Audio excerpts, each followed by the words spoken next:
आपल्या शहरातील घडामोडी जाणून घेण्यासाठी पब्लिक मीडिया चॅनलला सबस्क्राईब करा, लाईक करा आणि जास्तीत जास्त शेअर करा। अनधिकृत होर्डिंग आणि बॅनरमुळे शहराचं विद्रुपीकरण होतं।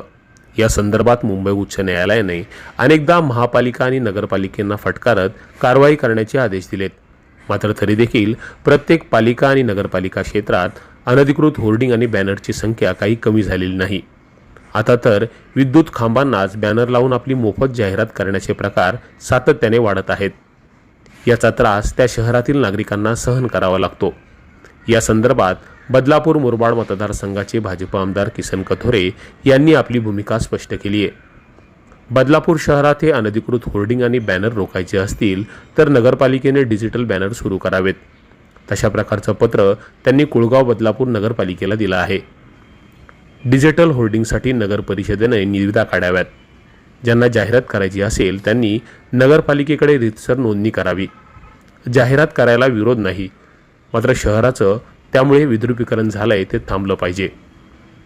पालिकेनं डिजिटल बॅनर सुरू करावेत अशी मागणी आमदार कथोरे यांनी केली आहे। बदलापूर शहरामध्ये सर्वच अगदी शेवटच्या टोकापर्यंत प्रत्येक इलेक्ट्रिकच्या पोलवर सुद्धा कोणी ना कोणीतरी जाहिरातबाजी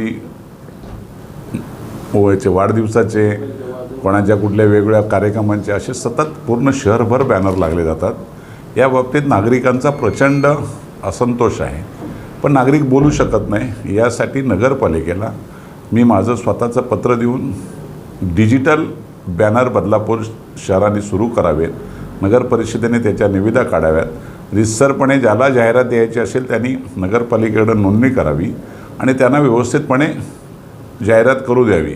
जाहिरात करण्याला आमचा विरोध नाही, पण शहराचं विद्रुपीकरण जे झालं आहे ते थांबवणं गरजेचं आहे।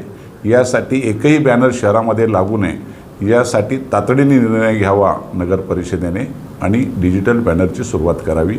अशा प्रकारचं पत्र मी स्वतः दिलेलं आहे आणि त्याची कारवाई लवकर होईल असा मला विश्वास आहे। आज बदलापूर शहरात ठिकठिकाणी विद्युत खांब, ट्रान्सफॉर्मर यावर मोठ्या प्रमाणात अनधिकृतपणे जाहिरात केली जाते।